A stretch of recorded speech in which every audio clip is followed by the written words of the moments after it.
La légende du capitaine du navire Serpent de mer. De qui parle? Moi, Alexander Navakuma.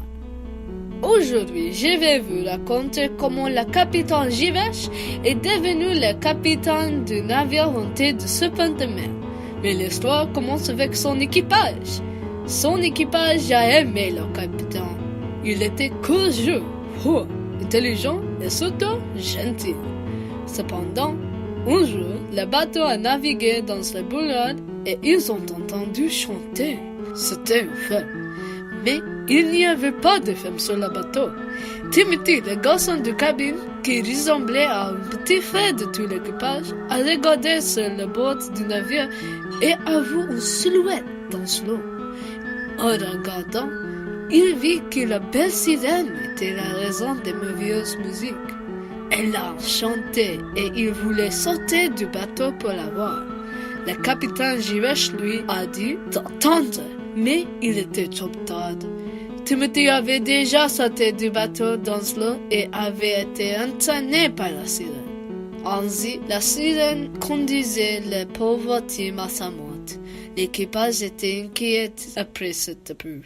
Peu après, ils rencontraient un navire de corsaires et le capitaine du navire a confisqué leur trésor. Le commandant a reconnu Jivesh et juré qu'il la tuerait la prochaine fois qu'il le verrait.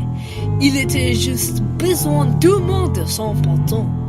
L'équipage était alarmé par cela.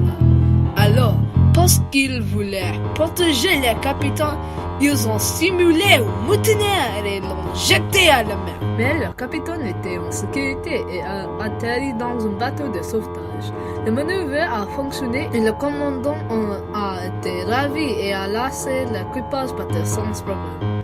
Mais une tempête est venue. Ce soudain est dévastateur. Le vent soufflait trop fort, le fort vague élongeait l'embarcation de sauvetage du navire.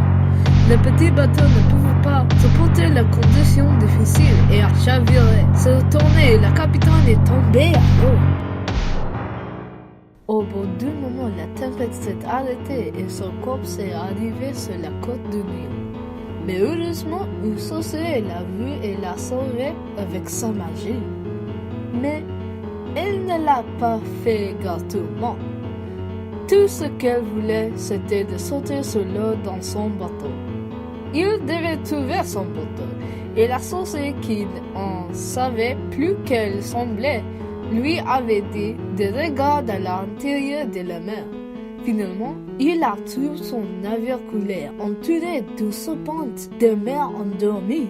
Les connaissances de sauvetage restant ont disparu et son équipage n'a pas coulé avec la navire.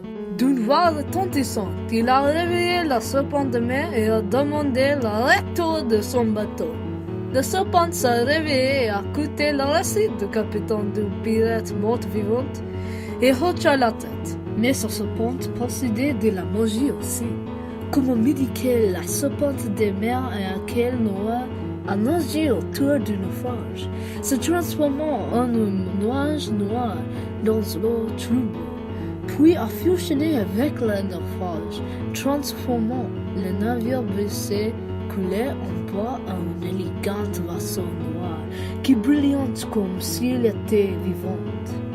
Ensuite, le capitaine du pirate morte-vivant est monté à bord du navire et a pris le volant.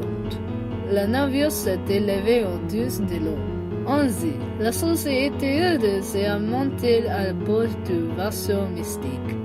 Et donc, ils embarquent à la recherche du navire du corsaire.